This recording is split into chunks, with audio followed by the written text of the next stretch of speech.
Why is the shopping cart always in the top right of the screen? How do companies predict my purchases? Why do prices end in 9? Why do fast food companies use red and yellow in their logos? Why do restaurants always have one expensive menu item? Researchers, marketers, and very curious people seek the answers for how we make decisions and how we choose products. Clicksuasion finds the secrets that companies use and shares them with you. Why do I feel better when I bought the last remaining airline ticket? How do I make choices based on colors and fonts? I want you to imagine that you're at a concert. You're waiting in line for the restroom, and your favorite artist is about to perform. The line is long and moving slowly, and you're anxious to get back to your seat. Then, you notice the restroom for the opposite gender doesn't have a line. How likely are you to use the opposite gender's restroom? I see there are some females that are nodding yes. And that is accurate. Many females are likely to use the male restroom, but are less comfortable doing so. Then, there were the males. Well, we were a lot less audacious. We were unlikely to explore the female restroom. So I posed 2 questions. Is it possible that our restroom experience begins outside the restroom door? And how likely is it that signage affects our perceptions and decisions of restrooms? I'll share a personal story. I was at a college campus, and like most of us, I had to use the bathroom. I departed the lab, and I walked down this long hallway towards the restrooms. As I walked down this long hallway, I passed the female restroom. I walked down the hallway a little further, and I approached the male restroom. I went to open the door, and I paused. I looked back at the female restroom. I was baffled, confused, and I didn't know how to feel about the situation. I wasn't sure if I was part of a social experiment, but I went along with it. And I wasn't willing to do the potty dance because of a sign. Although in that moment, I did fear that the signage we use on restroom doors may be doing more harm than good. As I became increasingly curious about restroom signage and how we perceive messages, I went on an impromptu journey of public restrooms. For several months, I saw public restrooms everywhere I went. I may not have had to use the restroom, but I would take a photo of the sign. Yes, I admit, I was the creepy guy who would take his phone out of his pocket and snap a photo of the bathroom sign. Following this journey of potty photography, I pondered the difference between experiential and utilitarian behavior when using shared restrooms. Are we really likely to do the potty dance because of a sign? Let's find out. The first study we conducted was to test comfort levels of individuals in similar situations. And what we found was, when the male restroom was shared and the female restroom was gender-specific, comfort levels were high. Then, we reversed the situation. When the female restroom was shared and the male restroom was gender-specific, comfort levels significantly decreased. But what was extremely fascinating was that not only were the females not comfortable, neither were the males.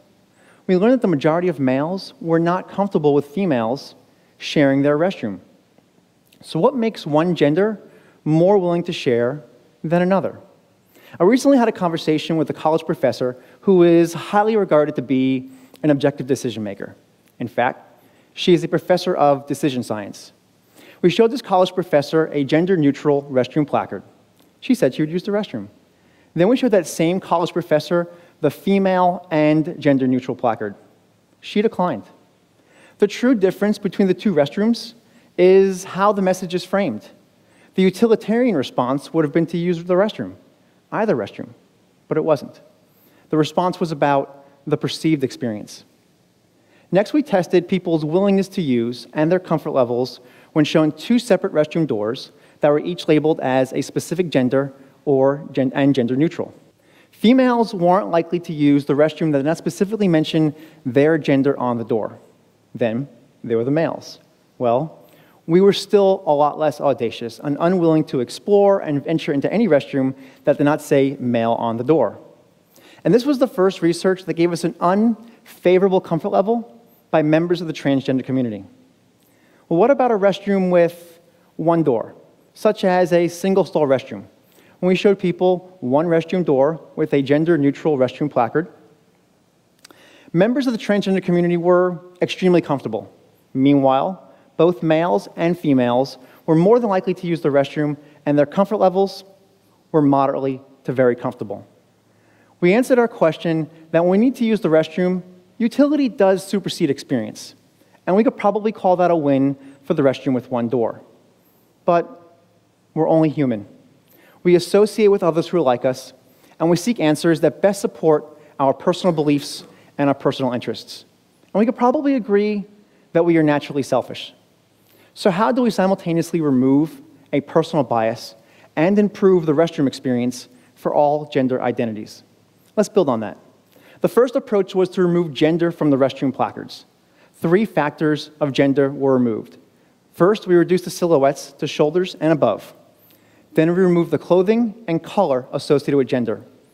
The shared restroom placard gave us some of the highest responses from experience and utility to date.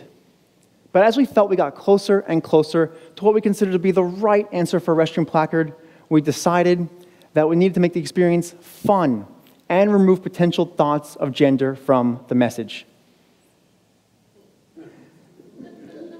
The Everyone placard gave us the highest responses of experience and utility by all gender identities. Although non-traditional restroom placards could improve the user experience, there isn't a universal answer. Removing non-text gender attributes such as clothing and color could present a challenge for a person who speaks another language.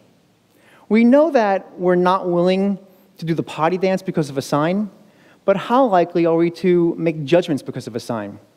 And since there isn't a universal answer, is it possible to design a better potty experience from outside the restroom door? Thank you. Thanks for listening to ClickSuasion. Subscribe to the podcast, read our research, and get in touch with us at clicksuasion.com. You can also find us on Twitter with the handle @ClickSuasion.